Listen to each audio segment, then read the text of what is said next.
노인 냄새가 단순히 나이 들어서 생기는 자연스러운 변화라고만 생각하기 쉽지만 그냥 지나치기엔 그 냄새가 우리 몸의 중요한 변화, 심지어는 질병의 경고 신호일 수 있습니다. 이번 영상에서는 노인 냄새의 숨겨진 비밀을 파헤쳐보며 어떤 질병과 관련이 있는지 흥미롭게 알아보겠습니다.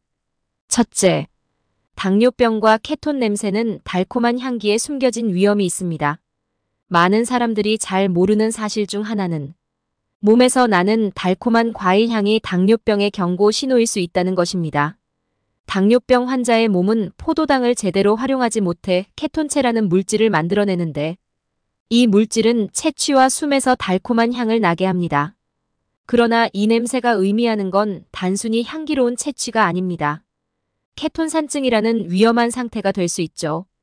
이 상태는 심하면 생명을 위협할 수 있는 당뇨병 합병증으로 혈액 속에 케톤체가 과도하게 축적되어 급격히 상태가 악화될 수 있습니다. 만약 노인분의 채취가 유독 달콤한 냄새를 풍긴다면 단순한 변화가 아니라 당뇨병과 관련된 문제일 수 있으니 꼭 의료적인 확인이 필요합니다.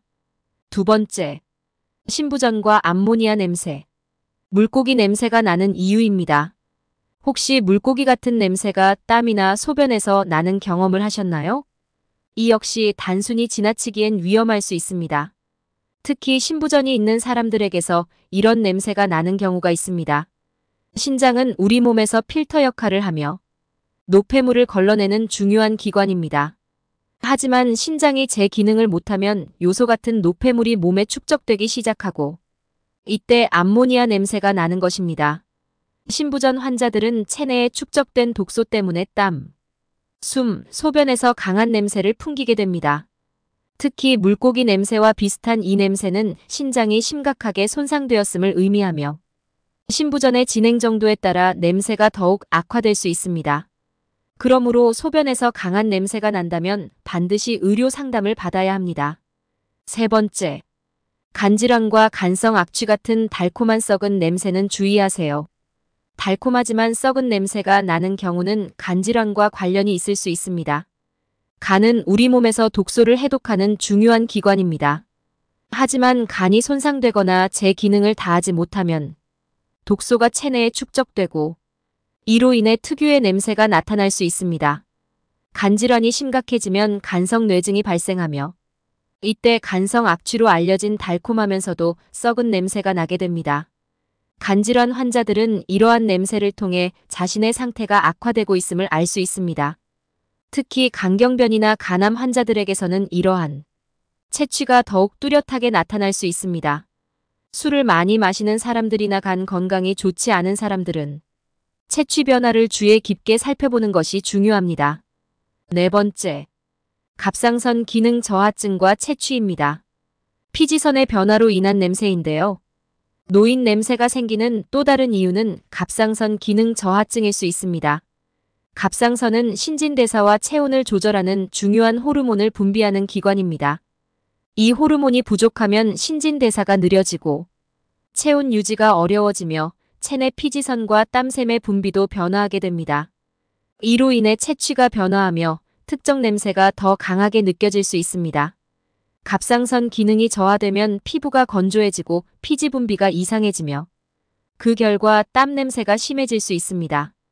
이 부분에서는 갑상선 문제로 인한 채취 변화와 이를 관리하기 위한 방법을 설명하며 노인 냄새가 단순한 신진대사 저하뿐만 아니라 갑상선 문제와도 연결될 수 있음을 강조합니다. 다섯 번째, 폐질환과 호흡 시 나는 악취입니다. 폐가 아프면 숨을 쉴 때도 특유의 썩은 냄새가 날 수 있습니다. 만성 폐쇄성 폐질환이나 폐암과 같은 질환들은 폐에서 나는 냄새를 유발할 수 있으며 이는 숨을 내쉴 때 강하게 나타납니다. 특히 폐 감염이나 폐렴이 있을 경우 숨에서 나는 악취가 더 심해질 수 있습니다. 폐는 산소를 공급하는 매우 중요한 장기이므로 이와 같은 냄새는 절대 가볍게 넘기면 안 됩니다. 특히 숨을 쉴 때마다 썩은 냄새가 느껴진다면 즉시 의료 전문가와 상담하는 것이 중요합니다. 여섯 번째, 치주염과 구강질환인데요. 나이가 들면 구강 건강이 악화될 수 있으며 이는 강한 입냄새로 이어집니다. 구강 내 세균의 증식으로 인해 발생하는 입냄새는 치주염은 잇몸 염증과 세균 감염으로 발생하며 특히 노년층은 구강 위생 관리가 어려워지기 때문에 입냄새가 더욱 심해질 수 있습니다. 7번째, 소화기 질환과 구취입니다. 소화가 잘 되지 않거나 소화기 질환이 있으면 입에서 이상한 냄새가 나는 경우가 있습니다. 특히 헬리코박터 파일로리균 감염이나 위장 장애는 구취의 중요한 원인입니다. 소화 불량으로 인해 입에서 나는 냄새는 위와 장의 문제를 나타낼 수 있으며 특히 노인들에게는 이러한 증상이 더 두드러질 수 있습니다. 소화기 질환은 조기 발견이 중요하며 체취나 입냄새의 변화가 있을 때 이를 무시하지 않는 것이 중요합니다. 우리의 몸은 다양한 방식으로 건강 문제를 경고하며 냄새 역시 중요한 신호 중 하나입니다. 이번 영상에서 도움이 되셨다면 좋아요와 구독 눌러주세요. 감사합니다.